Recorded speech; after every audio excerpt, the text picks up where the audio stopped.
Es el 21 de abril de 1945, Berlín, Alemania. La artillería soviética bombardea la ciudad por todos lados mientras más de 2 millones de soldados del Ejército Rojo se abren paso hacia el interior. Hitler, en lo profundo de su búnker, da órdenes a ejércitos que ya no existen. Las tropas nazis, ampliamente superadas en número, se aferran a sus posiciones, no por esperanza, sino por desesperación. No hay escapatoria. Entre los últimos defensores se encuentra el SS Unterscharführer Franz Wahlberg, un voluntario sueco que una vez creyó en la causa nazi. Ahora solo quiere sobrevivir. Era desesperante. Todo era un caos. Todos intentaban escapar. Había cadáveres quemados a nuestro alrededor. Franz sobreviviría a la batalla para contar su historia, pero miles no lo harían. Sin embargo, a diferencia de la mayoría, Franz había elegido esta guerra. Se había ofrecido como voluntario, y no era el único. A su alrededor, hombres que no le debían lealtad a Alemania libraban su última resistencia. Las Waffen-SS francesas sepultadas bajo los escombros, los voluntarios españoles derribando tanques soviéticos, los colaboradores holandeses aún disparando contra los soldados que avanzaban, y los alemanes lucharon por su patria.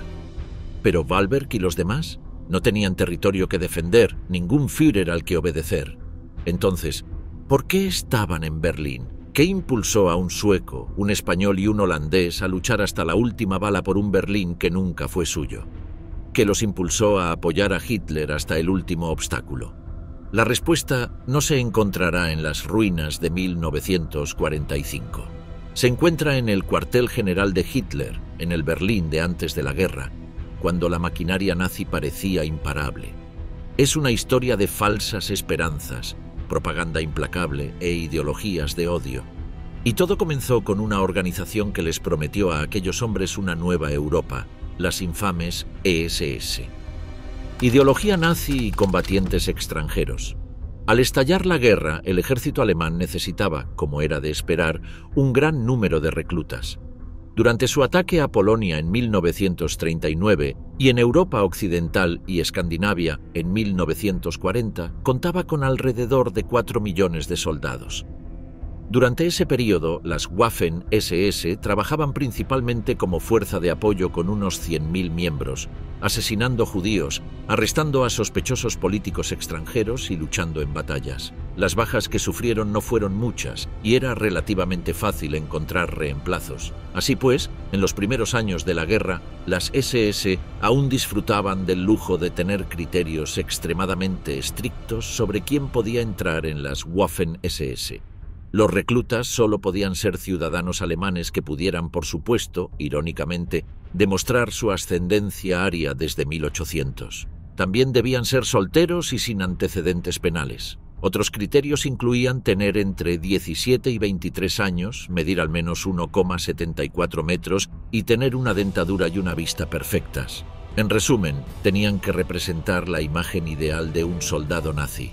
Pero después de que Alemania ocupara vastos territorios en Europa Occidental y del Norte, las condiciones cambiaron, al igual que las políticas nazis. Para comprender este cambio, es importante analizar brevemente los fundamentos de la ideología racial nazi. Esta ideología racial clasificaba a las personas como una escalera sinuosa. En la cima estaban los alemanes y austríacos étnicos. En la base, los judíos, enemigos eternos de la raza alemana y que debían ser exterminados. También en la base estaban los eslavos, rusos, serbios, etc., considerados infrahumanos aptos solo para la esclavitud.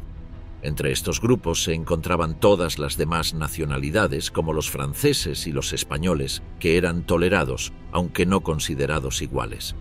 Y finalmente, en segundo lugar, justo debajo de los alemanes, estaban los daneses, holandeses, suecos y noruegos, considerados históricamente alemanes perdidos y que podían reintegrarse a la raza alemana si abrazaban los ideales nazis.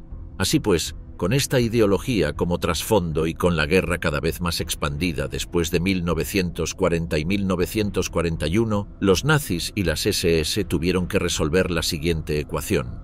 En primer lugar, necesitaban más miembros de las SS para poder tener sus ojos y oídos en todos los lugares donde los militares alemanes pusieron un pie.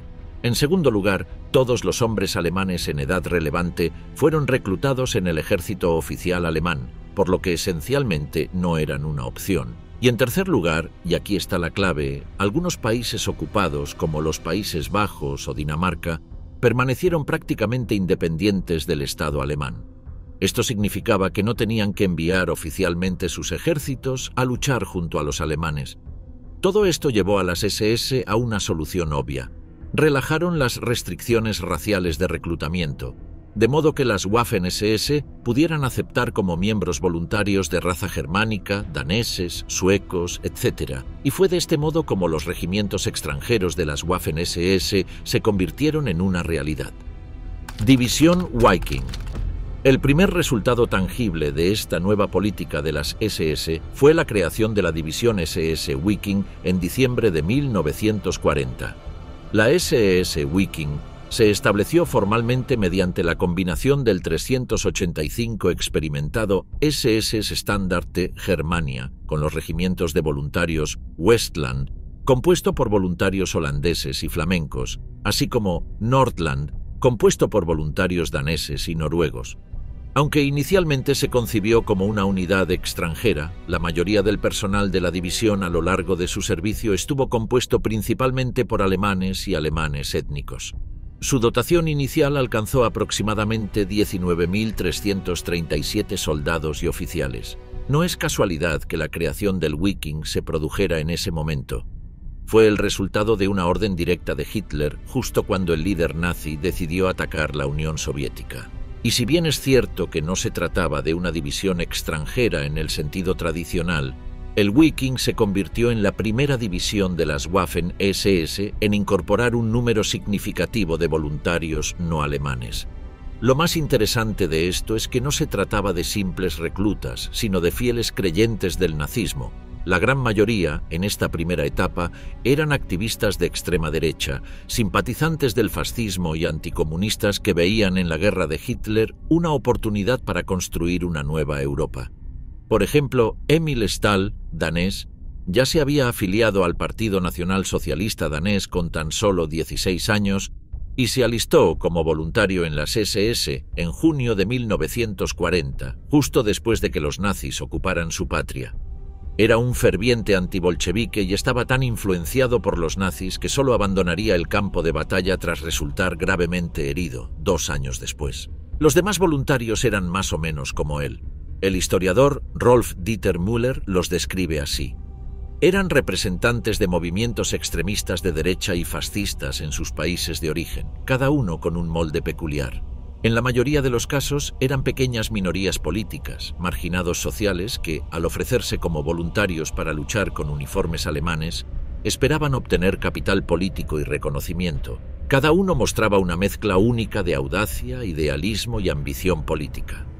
Ahora bien, esta observación plantea la pregunta: si esos voluntarios fueran solo una minoría, ¿podrían realmente formar unidades eficientes?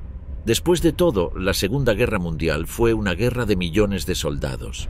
¿Podrían las SS y el ejército alemán realmente depender de unos pocos miles de voluntarios? Reclutamiento. La respuesta corta a esa pregunta es no. Para junio de 1941, más de 6 meses después de su formación, la división Viking había logrado reclutar solo 1.564 combatientes extranjeros. Esto estaba muy por debajo de su objetivo de 20.000 hombres. En la práctica, esto significó que Viking nunca fue realmente una división extranjera. Lo que hace sorprendente este fracaso es lo laxos que se habían vuelto los estándares de reclutamiento en comparación con la década de 1930. Para recordar, en aquel entonces, uno tenía que ser de origen alemán desde 1800, 1,74 de estatura y hasta 23 años solamente.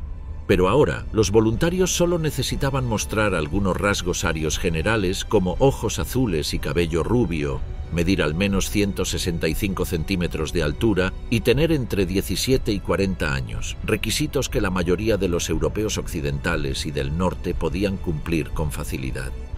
Sin embargo, a pesar de estas barreras reducidas, los nazis encontraron pocos interesados. Al principio, por supuesto, esa realidad no fue motivo de preocupación. Antes de junio de 1941, las rápidas victorias de Alemania habían hecho que el reclutamiento extranjero pareciera innecesario y era más simbólico que real. Pero la invasión de la Unión Soviética lo cambió todo de la noche a la mañana.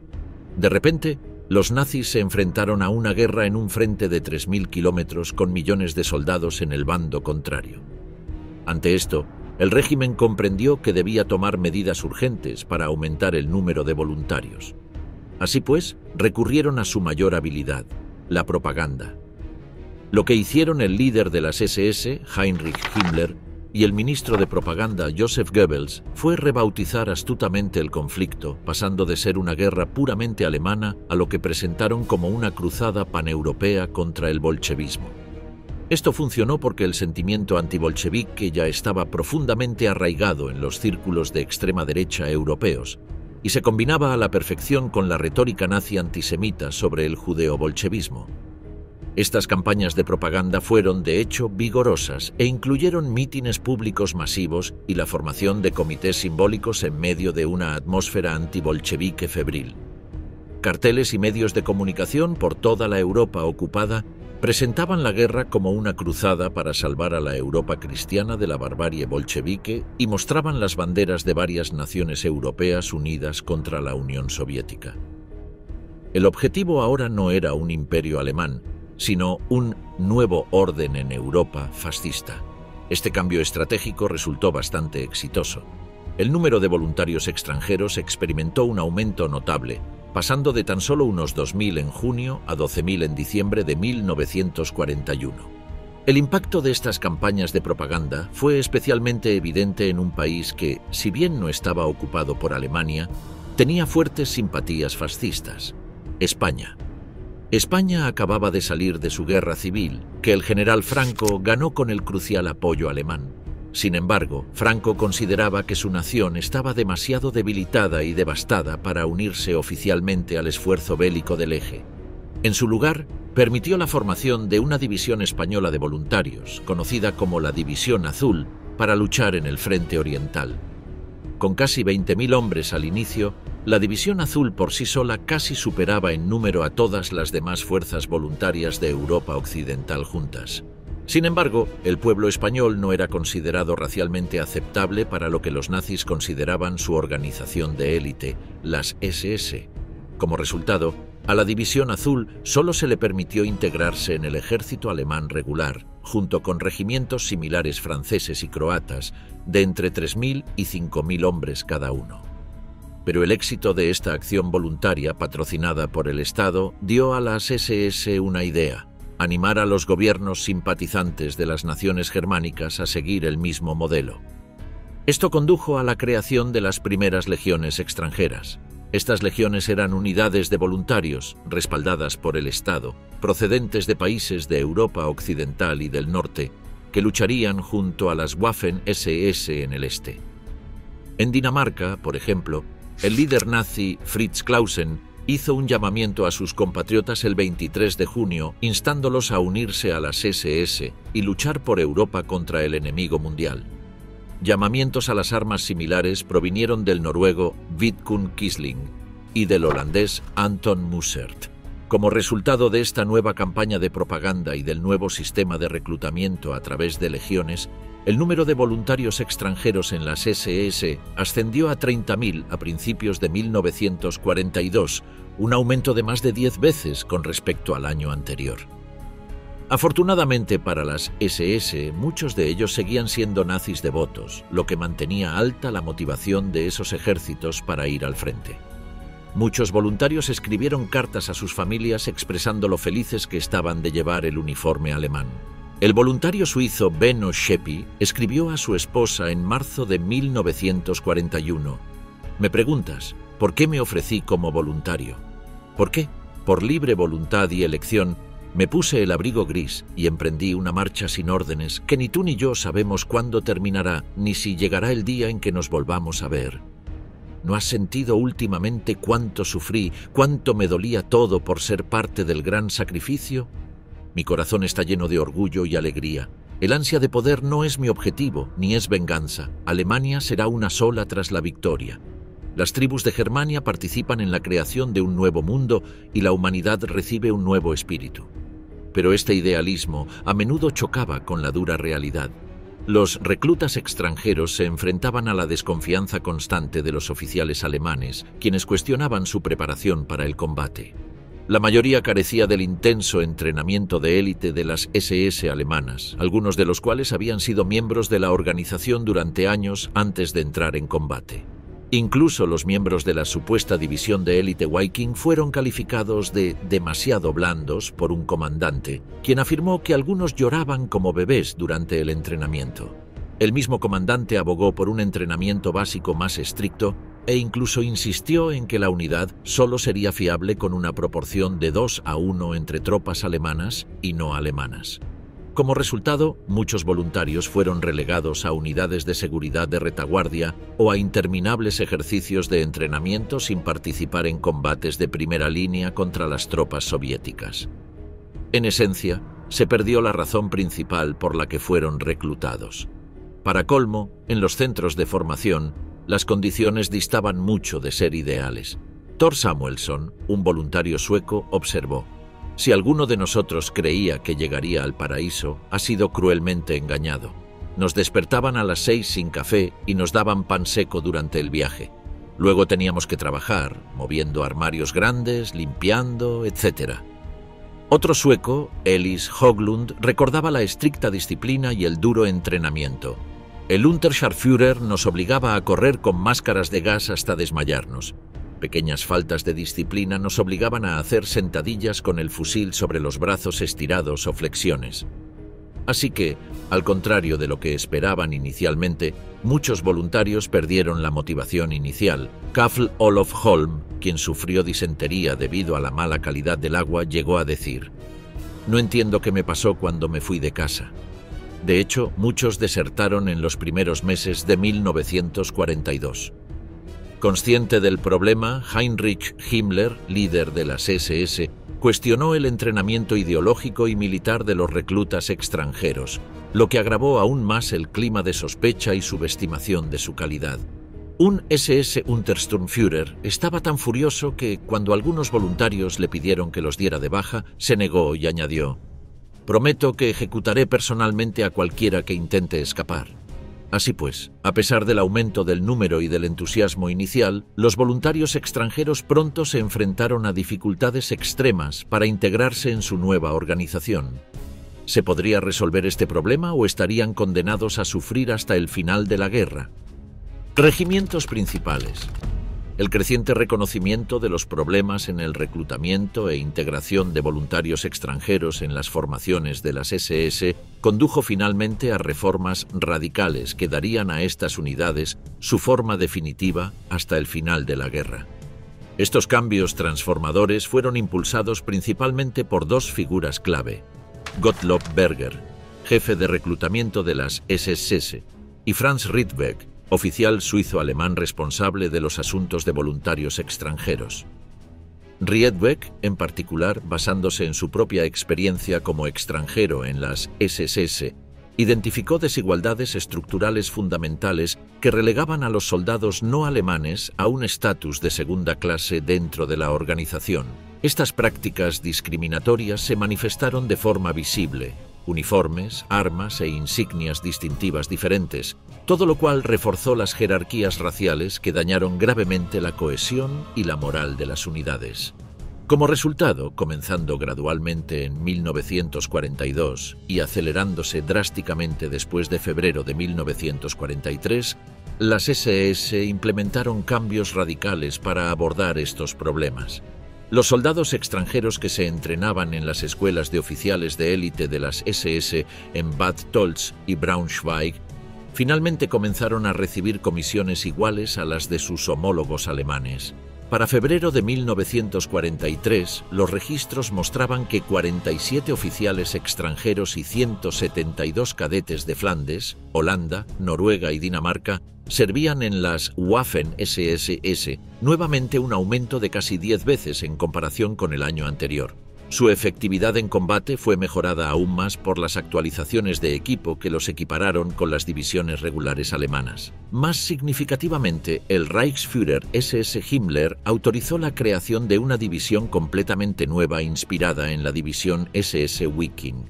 Esta nueva formación fue la División de Infantería Mecanizada SS Nordland y marcó un gran avance en el papel de los voluntarios extranjeros dentro de la estructura de las SS.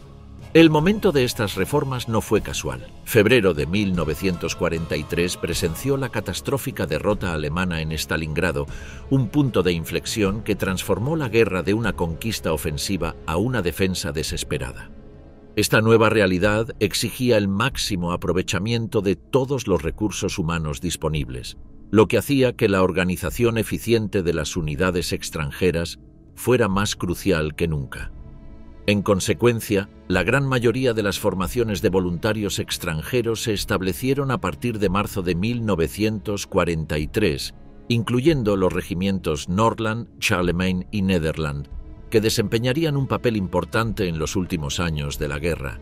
La división Nordland representó el primer intento integral de consolidar diversas legiones nacionales disueltas en una única fuerza de combate cohesionada. Diseñada principalmente para voluntarios de Noruega, Dinamarca y los Países Bajos, también incorporó contingentes más pequeños de combatientes suecos y estonios suecos. Sin embargo, a pesar de sus aspiraciones pangermánicas, los elementos de combate principales de la división, incluidos sus componentes blindados, baterías de artillería y unidades de apoyo logístico, siguieron estando compuestos predominantemente por personal de las SS de etnia alemana. Esta realidad organizativa demostró las persistentes limitaciones para crear formaciones extranjeras verdaderamente autónomas dentro de la rígida jerarquía racial de las SS. El proceso de formación de la división de voluntarios franceses es aún más revelador. Los voluntarios franceses habían servido inicialmente en el ejército alemán a través de la Legión de Voluntarios Franceses contra el bolchevismo, una iniciativa colaboracionista que operaba al margen de las estructuras de la SS. Si bien este proyecto recibió la aprobación personal del mariscal Pétain, su carácter no germánico excluyó inicialmente a los franceses del servicio en las Waffen-SS, limitándolos a tareas de seguridad en la retaguardia. Sin embargo, las implacables exigencias de la guerra total erosionaron gradualmente estas barreras raciales.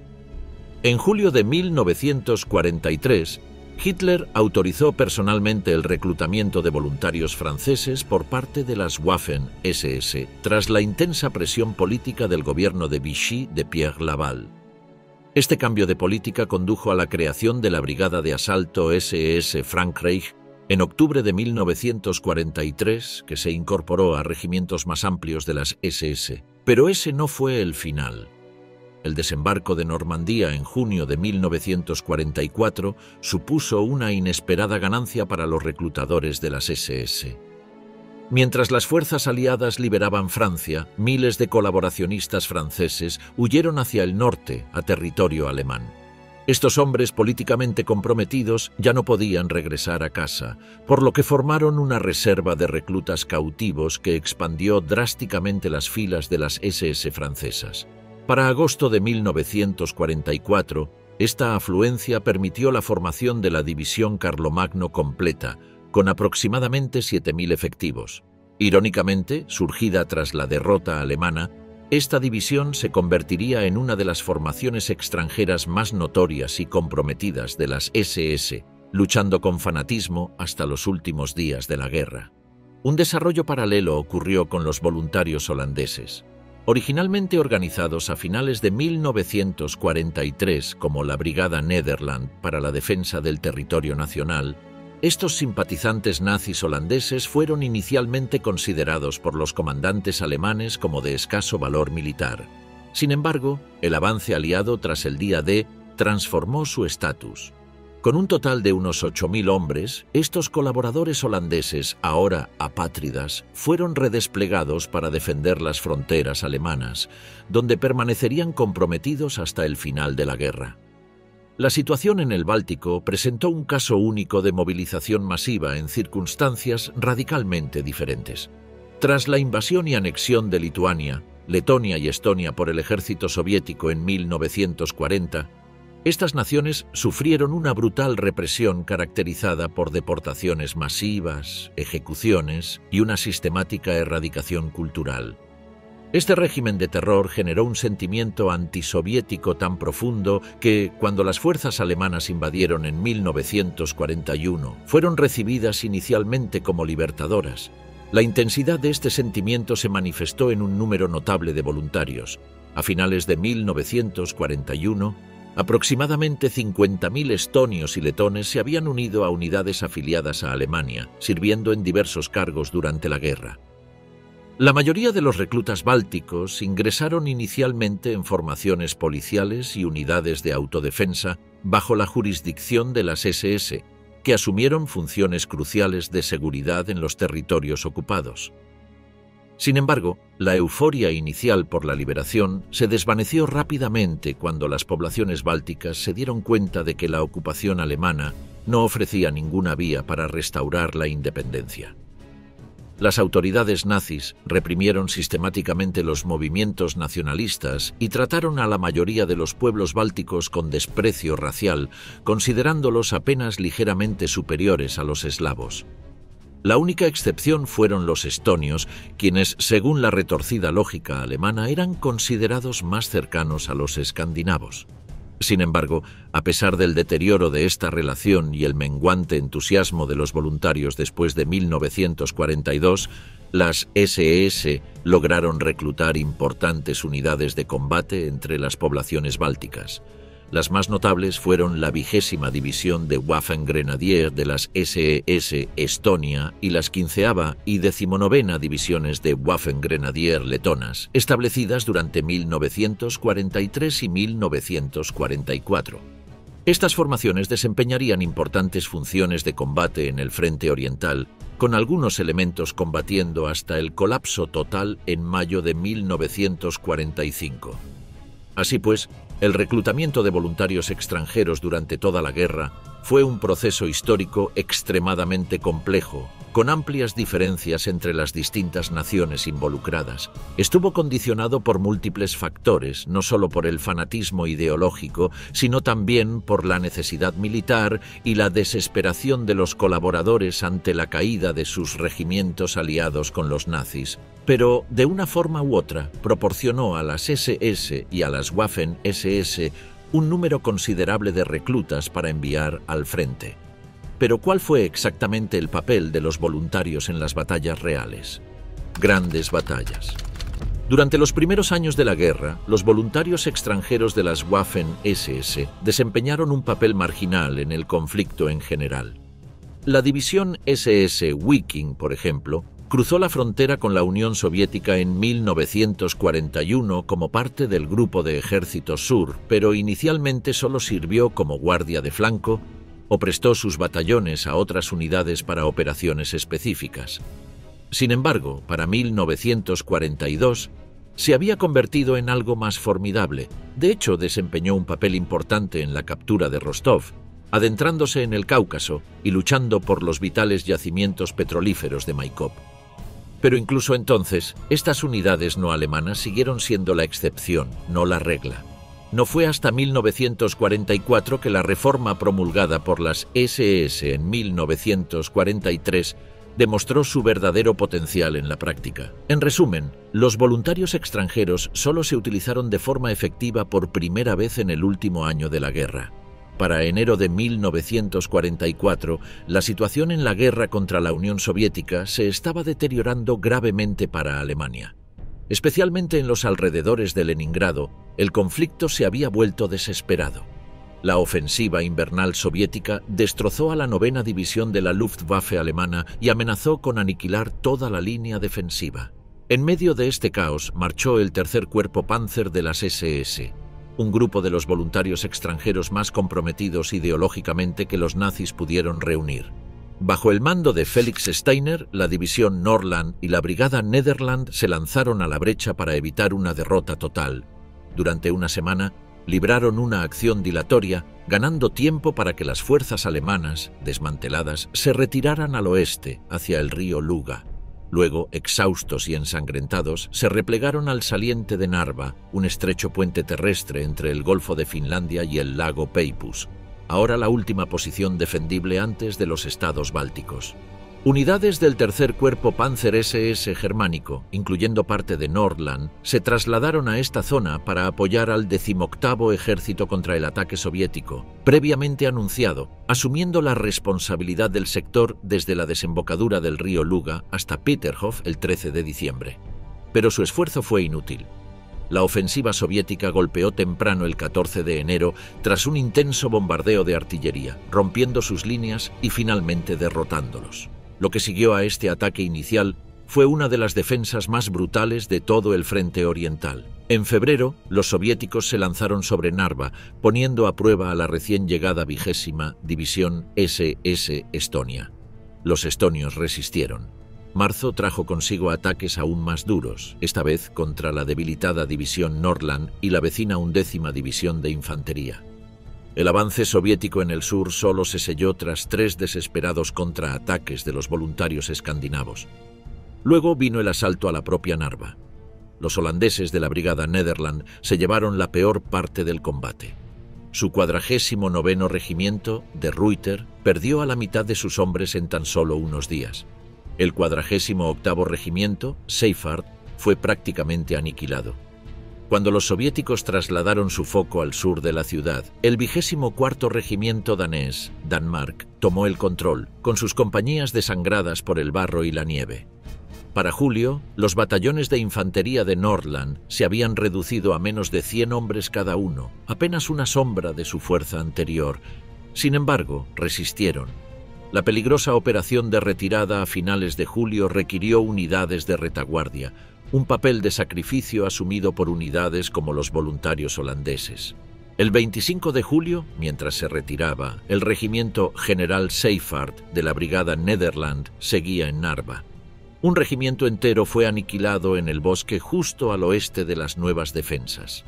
En total, menos de la mitad de los hombres extranjeros de las SS sobrevivieron a la batalla de Narva. Pero, de alguna manera, la maquinaria propagandística celebró Narva como un triunfo. Steiner, comandante del cuerpo, fue nominado para la Cruz de Caballero. El general Lindemann, del 18 Ejército, elogió a las tropas extranjeras de las SS por contener a 11 divisiones soviéticas y 6 brigadas de tanques con tan solo 2 divisiones y una brigada con pocos efectivos. Pero las cifras contaban una historia más sombría. El tercer cuerpo de las SS había sufrido más de 7.500 bajas solo en Narva. La Brigada Nederland perdió el 62% de sus efectivos, la Nordland el 33%. Estos ya no eran los pulcros superhombres arios de los carteles de reclutamiento nazis. Eran supervivientes exhaustos y medio muertos de hambre, sostenidos únicamente por la certeza de que rendirse significaba la ejecución. Y lo que empeoró las cosas, fueron utilizados en muchos casos como carne de cañón, solo para que los regimientos alemanes se retiraran sanos y salvos y sobrevivieran.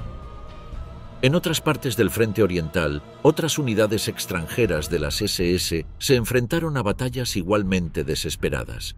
Particularmente destacable fue la batalla de Korsun-Cherkasy, donde los voluntarios valones bajo el mando del fanático León de Grell, junto con unidades estonias, se distinguieron a un coste tan terrible que sus brigadas fueron prácticamente destruidas como formaciones de combate.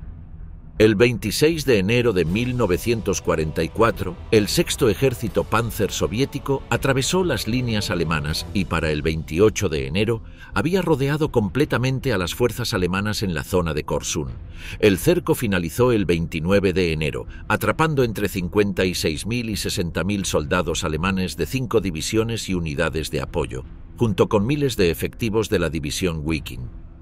El alto mando alemán organizó un puente aéreo desesperado para abastecer a las fuerzas atrapadas, pero el mal tiempo y el incesante fuego antiaéreo soviético hicieron que este esfuerzo fuera en gran medida ineficaz. Las columnas de socorro no lograron abrirse paso. Finalmente, las tropas rodeadas tuvieron que intentar una fuga a pie a través de los últimos 9 kilómetros hasta las líneas alemanas. Hitler autorizó a regañadientes este intento de fuga, programado para las 23 horas del 16 de febrero. El batallón de granaderos Panzer SS Narva de Estonia, veteranos de brutales combates, participó en esta operación condenada al fracaso.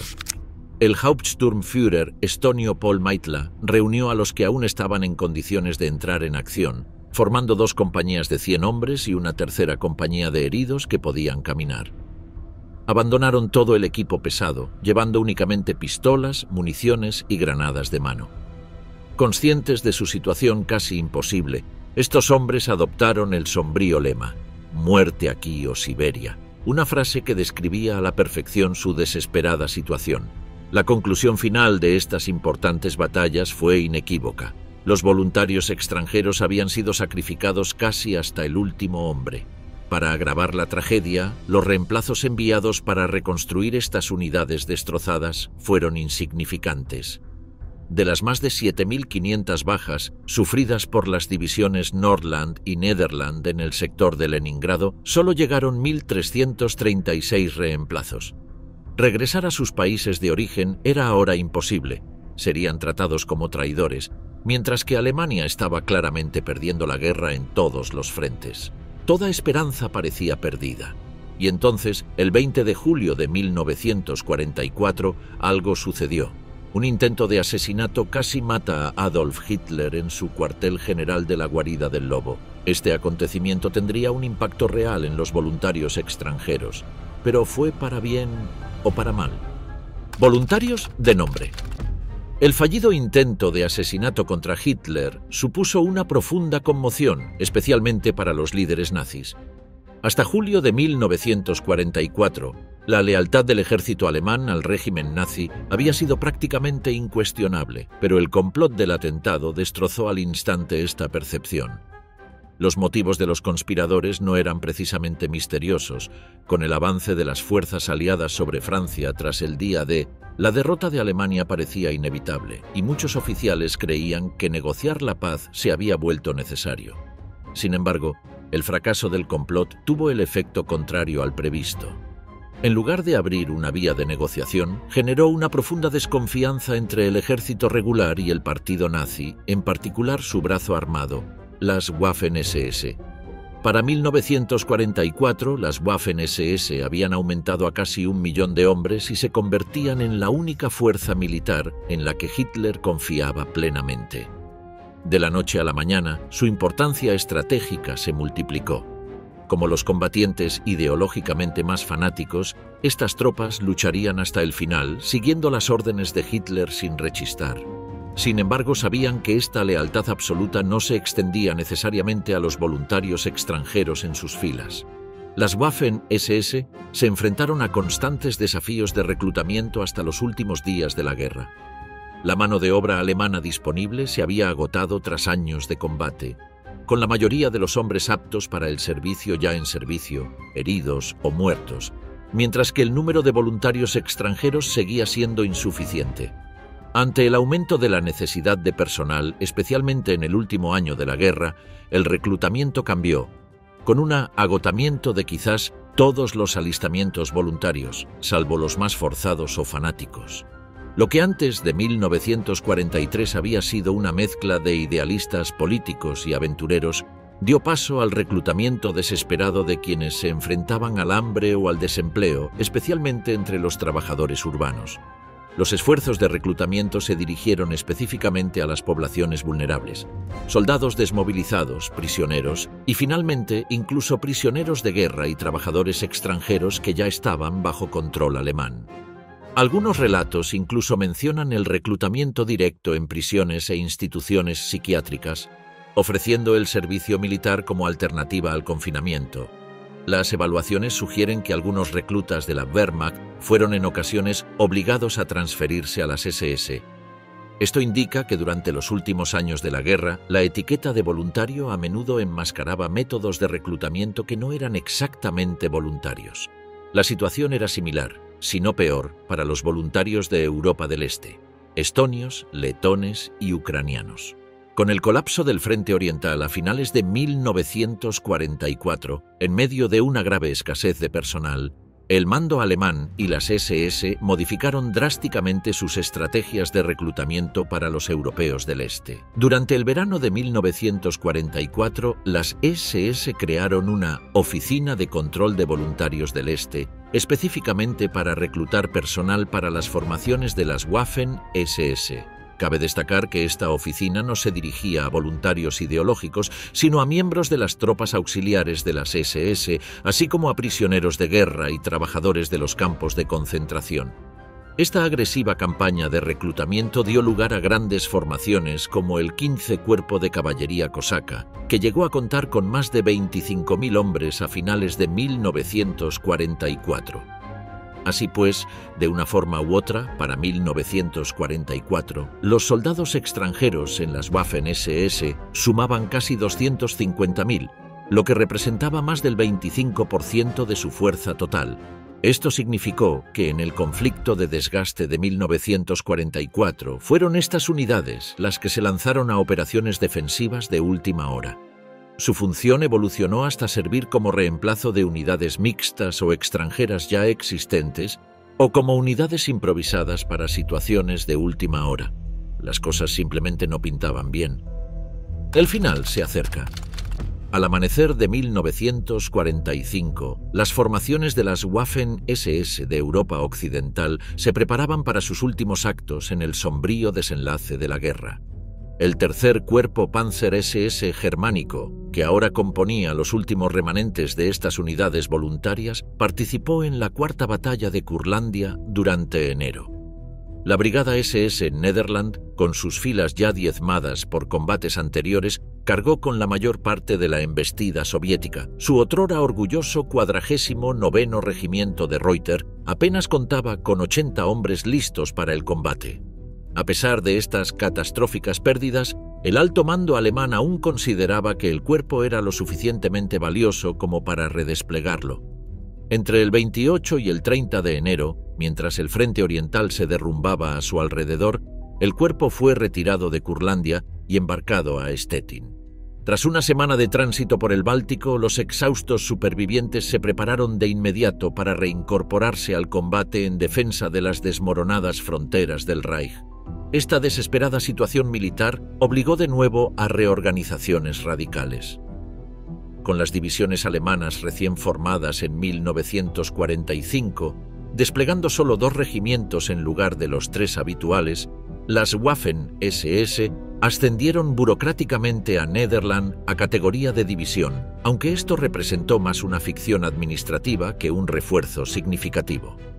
La división se parecía poco a su fuerza teórica. Tras haber reclutado solo 339 voluntarios holandeses a lo largo de todo 1944, ahora dependía abrumadoramente de reclutas alemanes de última hora para llenar sus diezmadas filas. Esto reflejó el destino de la SS Nordland y otras formaciones extranjeras. Lo que comenzó como unidades de voluntarios ideológicos se había convertido en conjuntos improvisados de los pocos efectivos que el Reich en colapso podía reunir. Eran, como algunos historiadores las han llamado ingeniosamente, divisiones de papel. Así que con una situación tan desesperada, con Alemania rodeada y el ejército ruso avanzando cada vez más hacia el territorio continental alemán, cabría pensar que las autoridades nazis al menos intentarían utilizar a los voluntarios para una defensa sólida. Pero uno se sorprenderá. De hecho, los nazis ya estaban preparando una última ofensiva en la que se utilizarían masivamente voluntarios y se sacrificarían la Operación Sonnenwende. Un último ataque. La Operación Sonnenwende fue una desesperada ofensiva de último aliento alemana cerca de Stargard, en la actual Pomerania, al noreste de Alemania. El tercer Cuerpo Panzer SS germánico, una fusión de divisiones extranjeras como la Viking, constituyó el núcleo de esta fuerza de ataque, ahora reforzada por 2 grupos de combate SS belgas con pocos efectivos y la recién formada, pero aún sin experiencia, División SS Charlemagne en reserva. La principal fuerza de asalto provino de un conjunto de unidades reducidas, la SS Nordland, la SS Nederland, la División Blindada SS Frundsberg y la División de Policía SS, apoyadas por el Grupo de Cuerpo Munzel del Ejército. La SS Nordland, antaño una formación de élite, se había visto debilitada sistemáticamente para reforzar a otras unidades. Sus regimientos, el Norge y el Danmark, habían perdido sus primeros batallones en noviembre, transferidos como reemplazos a la división SS Viking. Lo que quedaba era una sombra de lo que fue, reducida a 5 batallones de infantería con motorización parcial, típico de las divisiones alemanas en decadencia en 1945. La operación se desmoronó rápidamente. Planificado como un movimiento de pinza, el ataque sur desde Frankfurt del Oder nunca se materializó. El recién formado Estado Mayor del 11º Ejército Panzer SS de Steiner tuvo dificultades para coordinar las fuerzas dispares, lo que retrasó la ofensiva hasta mediados de febrero. Cuando el ataque finalmente comenzó, solo el SS Nordland estaba inicialmente listo, avanzando en solitario por rutas limitadas por carretera debido al mal tiempo. Sorprendentemente penetraron 7 millas hasta Arnswalde el 15 de febrero, rescatando una guarnición alemana atrapada y a miles de civiles. Otras unidades se unieron poco a poco durante los días siguientes, con el SS Wallonien y el SS Langemark cubriendo los flancos, pero los campos de minas y la férrea resistencia soviética detuvieron el avance tras obtener ganancias mínimas. Aunque tácticamente insignificante, la ofensiva de Stargard obligó al Ejército Rojo a detener su avance sobre Berlín para asegurar su flanco norte en Pomerania durante marzo. Pero cuando comenzó la contraofensiva soviética el 1 de marzo, 4 enormes ejércitos irrumpieron en las exhaustas defensas alemanas. Las SS Nederland y las SS Langemark soportaron el peso del asalto inicial de 2 ejércitos de tanques soviéticos. Las unidades holandesas fueron nuevamente diezmadas, quedando solo 2 batallones de sus regimientos originales, el 48º y el 49º. La brigada flamenca se retiró hacia Aldam y Stettin, con compañías reducidas a 30 a 40 hombres cada una, mientras que los valones llevaron a cabo retiradas combativas hacia el norte. Los blindados restantes del SS Nordland proporcionaron acciones cruciales de retaguardia, ya que su infantería, ahora con compañías de menos de 100 hombres en promedio, retrasó el avance soviético hacia Stettin y el río Oder. Para entonces, los reemplazos consistían principalmente en los últimos alemanes disponibles, miembros de la casi destruida Fuerza Aérea Alemana, y algunos efectivos de la Marina, lo que diluyó aún más el carácter europeo occidental de estas formaciones. El mayor desastre azotó a la división SS Charlemagne francesa.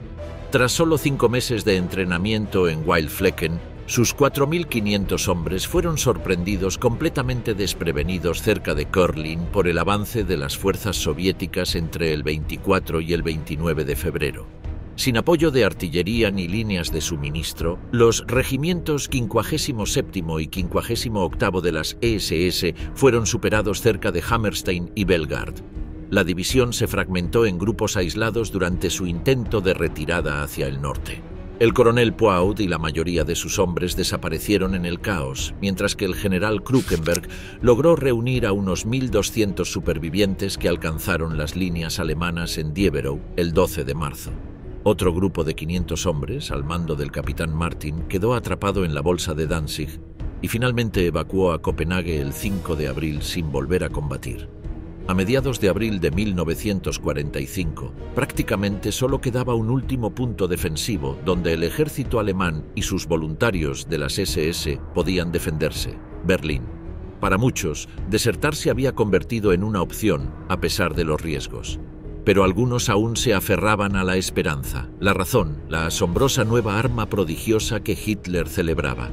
¿Podría eso cambiar su destino y darles la victoria por la que habían luchado durante tanto tiempo? La última resistencia. Sabíamos que estaban ocurriendo cosas importantes, que se pondrían en acción armas sensacionales y, gracias a ello, la guerra adquiriría un carácter completamente nuevo. Sabíamos que se avecinaban cosas aún mejores. Estas son las palabras de Erik Wallin, un voluntario sueco de la división SS Nordland que luchó desde 1943 hasta la última batalla de Berlín en mayo de 1945. Wallin era un devoto antibolchevique que ya se había ofrecido como voluntario para luchar contra la Unión Soviética en 1939, uniéndose al ejército finlandés durante la Guerra de Invierno soviético-finlandesa. Tras regresar a Suecia, intentó unirse a las Waffen-SS inmediatamente cuando se permitió la entrada a voluntarios extranjeros, pero fue rechazado. Como resultado, se unió al ejército sueco, pero describió su experiencia como aburrida. Para él, era inaceptable formar parte de un ejército neutral mientras toda Europa estaba en llamas. Su oportunidad llegó en enero de 1943, cuando un amigo lo llamó para volver a solicitar su ingreso en las SS, ya que las normas de reclutamiento se habían relajado. Era tan dedicado que decidió desertar de su regimiento sueco, cruzar la frontera finlandesa y viajar a Berlín, donde efectivamente le ofrecieron un puesto en la división Nordland. Pero incluso para un anticomunista tan dedicado, la vida en el frente resultó ser horrible. Luchó durante toda la retirada alemana de Estonia a Pomerania y finalmente se encontró en una situación desesperada en Berlín. Lo único que lo mantuvo en pie durante estos últimos días fue el arma que Hitler le había prometido. El arma prodigiosa de la que hablaba no era otra que el famoso Kyapo 2, el primer cohete en alcanzar el espacio y un arma que la propaganda nazi promovió como la solución definitiva contra sus enemigos. Pero no cumplió con tales expectativas. En los últimos días de Berlín, algunos Kyapo 2 seguían despegando sin rumbo hacia el oeste, sin encontrar ninguna utilidad contra la masiva oleada soviética que llegaba desde el este. Los cohetes se convirtieron en una amarga broma entre los defensores, un símbolo de las promesas nazis incumplidas. Las esperanzas de Wallin se vieron frustradas y finalmente resultó herido y hospitalizado. Pero el resto de la división de Wallin continuó su lucha bajo el mando del general de brigada Gustav Krukenberg. Krukenberg llegó a Berlín a finales de abril y fue nombrado comandante del sector de defensa C. Su cuartel general temporal se estableció inicialmente en los sótanos de la Ópera de Berlín. Dicho cuartel general debía de ser, como mínimo, disfuncional. Los sótanos apestaban a humedad y a hombres sucios. Había mapas esparcidos en cajas, marcados con líneas de repliegue de última hora que se reducían cada hora. Krukenberg recibió la orden de enfrentarse a elementos de Nordland en este sector, incluyendo a los comandantes del 23º Regimiento de Granaderos Panzer SS Norge y del 24º Regimiento de Granaderos Panzer SS Danmark, quienes informaron contar con entre 600 y 700 soldados cada uno alrededor del 26 de abril. Krukenberg dividió su mando en 3 partes y recibió refuerzos adicionales, principalmente voluntarios de las Waffen-SS de toda Europa. Estos voluntarios se vieron envueltos en un combate furioso en lugares como Bell-Allianz-Platz, luchando contra los tanques y tropas rusas que avanzaban hacia la Cancillería y el Ministerio del Aire. La lucha ahora era casa por casa. Granadas lanzadas a través de las ventanas, lanzallamas despejando sótanos, hombres estrangulándose en la oscuridad. Participaron los intransigentes franceses del batallón Fenet, junto con voluntarios belgas, españoles, suecos, daneses, húngaros y estonios. Algunos participaron en la última defensa de la Cancillería parcialmente destruida el 1 de mayo, luchando junto a voluntarios franceses, estonios y españoles hasta agotar sus municiones. La lucha por la ciudad fue descrita como feroz y brutal. Erik Wallin describió su desilusión final ante la derrota. Nuestro ánimo se había hundido cada vez más durante los últimos días y se había acercado peligrosamente a cero. El SS Oberscharführer Olof Sandström, otro voluntario sueco, describió vívidamente la situación que condujo a esta sensación de rendición. Era un horrible infierno de caos. Las detonaciones de bombas, granadas y proyectiles de aviones rusos que volaban a baja altura eran la escena cotidiana en Berlín, y en las ruinas, en las calles incendiadas y en las casas, yacían los heridos y los muertos amontonados, un infierno hirviente de muerte y destrucción que parecía no tener fin. Los soldados morían como moscas a mi alrededor, y el hedor, algunos perdieron el control de la vejiga y el estómago, quedaban tirados en él. Aunque todos los defensores de Berlín compartieron la misma suerte, el número de voluntarios extranjeros en esta batalla en particular fue sumamente desproporcionado. Esto demuestra una vez más que las SS confiaron en ellos solo como última opción, la cual explotaron y sacrificaron sin ninguna preocupación solo en las últimas horas desesperadas. Sin embargo, algunos voluntarios seguían siendo tan fanáticos que se negaron a ver esta oscura realidad. Un voluntario francés llamado Henri Fenet fue uno de los últimos defensores franceses presentes en la ciudad tras haber acompañado al general de brigada Krukenberg. Fenet recibió el mando del batallón francés en Berlín, un batallón solo de nombre, ya que el número de soldados activos era de solo 300. La unidad luchaba literalmente por su propia vida cuando Fenet resultó herido. Pero a pesar de las heridas que lo dejaron inestable sobre sus piernas, Fenet continuó dirigiendo a sus hombres, incluso desde una silla en el ayuntamiento. La unidad de Fenet se distinguió en feroces combates antitanque, especialmente en Hermannplatz, descritos como una auténtica masacre de tanques rojos. De hecho, la unidad francesa al mando de Fenet afirmó haber destruido 62 tanques soviéticos, una hazaña sin igual, casi con toda seguridad, una exageración. Por esta acción, Fenet recibió el 29 de abril de 1945 la Cruz de Caballero de Último Minuto, la máxima condecoración de las fuerzas paramilitares de la Alemania nazi. Esta condecoración, que llegó tan solo 10 días antes de la rendición final alemana, podría parecer insignificante para el espectador moderno, pero debió de ser un honor increíble para el inquebrantable Fenet. De hecho, al acercarse el fin, a Fenet le costaba creer la noticia de una posible rendición, considerándola imposible, y acudió personalmente a la Cancillería del Reich para confirmar que el ejército soviético la había capturado.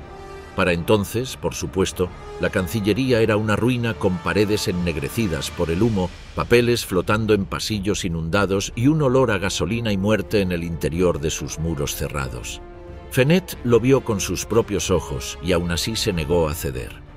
Incluso continuó luchando tras enterarse del suicidio de Hitler el 30 de abril. Solo en el último momento propuso a sus hombres una fuga desesperada de Berlín por la vía clandestina. Para entonces, de los aproximadamente 300 voluntarios franceses de Fenet, apenas 30 sobrevivieron. Esta aterradora tasa de bajas fue compartida por otras unidades de voluntarios extranjeros. Sin embargo, su trágica historia no terminaría ahí.